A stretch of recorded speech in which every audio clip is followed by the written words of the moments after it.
संभाजीनगरमध्ये जी काही अनेक घटना या गेल्या 5-6 महिन्यामध्ये घडल्या आहेत, अवैध धंदे असतील, गुंडगिरी असतील आणि जमीन बळकावण्याचे जे काही प्रकार वाढलेले आहेत, या सर्व प्रकारावर आळा घालण्याचं काम माझं राहणार आहे.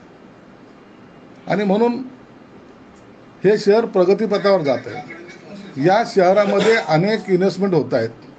अशा वेळेला जे इन्व्हेस्ट करणारे आहेत त्यांना एक पोषक वातावरण तयार करण्याचं काम आपण केलं पाहिजे आणि ते वातावरण तयार करण्याचं काम आम्ही निश्चित करणार आहोत.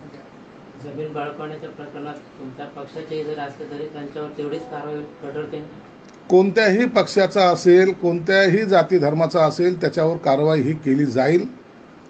कुणालाही याच्यातून सुटका होणार नाही, एवढं मात्र निश्चित आहे. सिल्लोडमध्ये अशा तक्रारी जास्त मोठ्या प्रमाणात आहेत. तिथून काही गुंडगिरी मोडायला सुरुवात केली. सर्वीकडे कुठेही असेल ते दुसऱ्याच्या जमीन हडपणं हा गुन्हाच आहे. आणि जे गुन्हेगार स्वतःला मला कुणाचा पाठबळ आहे, कुणाचा मला धाक नाही आहे असं जर समजत असेल तर त्यांना योग्य धडा हे आम्ही आमच्या माध्यमातून देण्याचा प्रयत्न निश्चित करणार आहोत. अशी अनेक प्रकरणं दाबल्या गेलेली आहेत, त्याच्या चौकशा झालेल्या नाही आहेत. आता कोणतंही प्रकरण दाबलं जाणार नाही, कुणाला पाठीशी घालल्या जाणार नाही. जो कोणी त्याच्यामध्ये सापडेल त्याच्यावर कारवाई ही 100% केली जाईल आणि याचा तुम्हाला तातडीनं 1 महिनाभरामध्ये याचा तुम्हाला प्रत्यय सुद्धा येईल. सगळ्या प्रकरण, सर्व प्रकरण. जीवन प्राधिकरण नाही चालू, सध्या वाद चालू पाण्याच्या पाईपलाईन संदर्भात, काय याच्यावर तोडगा काढला जाणार? जीवन प्राधिकरणचा जो काय वाद चालू आहे त्या संदर्भामध्ये दोन्ही विभागाच्या अधिकाऱ्यांना मी बोलवले. आजच डिव्हिजनल कमिशनर कलेक्टरशी माझं बोलणं झालेलं आहे. जो ओव्हरलॅपिंगचा प्रश्न आहे त्या ठिकाणी, तो ओव्हरलॅपिंगचा प्रश्न सोडवायचा आमचा प्रयत्न आहे.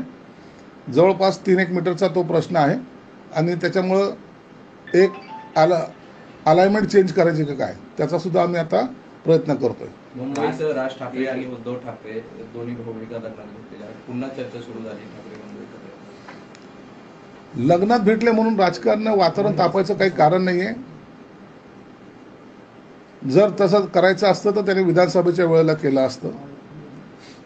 राज ठाकरे साहेबांनी अनेक वेळेला त्यांना टाळी देण्याचा प्रयत्न केला, परंतु उद्धव साहेबांनी तो हात मागे घेण्याचा अनेक वेळेला प्रयत्न त्यांचा झालेला आहे. म्हणून मला वाटतं त्यांचा कधीही एकत्रीकरण होणं आताच्या घडीला तरी शक्य नाही. शिवसेनेला जी खाती मिळाली त्यावर समाधानी आहात का तुम्ही? निश्चित समाधानी आहोत.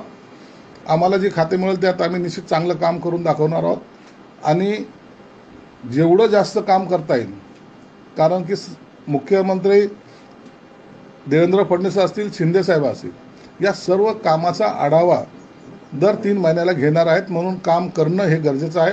नसता एकनाथ शिंदे साहेबांनी सरळ सांगितलेलं आहे, ज्याचा परफॉर्मन्स चांगला नसेल त्याला 6 महिन्यात असेल, वर्षभरात असेल, त्याचे खाते काय त्याला मंत्रिपदावरून काढलं जाईल.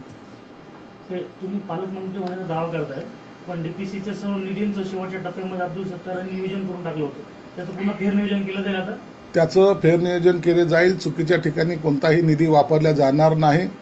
चुकीचे कामं कोणीही केले असतील तर त्याच्यावर कारवाई केली जाईल. आणि म्हणून आता येणाऱ्या 1 तारखेला 1 किंवा 2 तारखेला DPDCची एक बैठक बोलवली जाईल.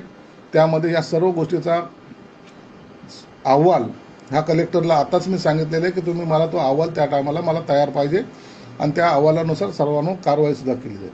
असं की तुमच्याच पक्षाचे पालकमंत्री आहेत ना, मग तुम्ही तुमच्या आधीच्या मंत्र्यांच्या कामांचं कोणी पालकमंत्री असो, मंत्री असो, आमदार असो, खासदार असो, कोणताही शासकीय निधीचा गैरवापर कोणीही करता कामा नये. जो कोणी करेल, मग मी जरी असलो तरी जर प्रकार जर आढळले तर त्यांच्यावर कारवाई केली पाहिजे. नसता शासनाचे पैसे उधळपट्टीसाठी नसतात, हे लक्षात ठेवलं पाहिजे. झालंय का मग मागे असं झालंय? असं जर झालं असेल तर उघड होईल, नसेल झालं तर सगळं जे झालंय ते योग्य समजलं जाईल. पण असमान पद्धतीनं निधीचं वाटप झालं, एकाच तालुक्यामध्ये 250 कोटी रुपये निधी गेलेला आहे. त्याच्या सर्वाचा आम्ही आता अहवाल मागवलेला आहे. DPDCमध्ये त्या सर्व प्रकाराची चर्चा होईल. अध्यक्षपद आपल्याकडे काही ते आता मुख्यमंत्री आणि उपमुख्यमंत्री ठरवतील.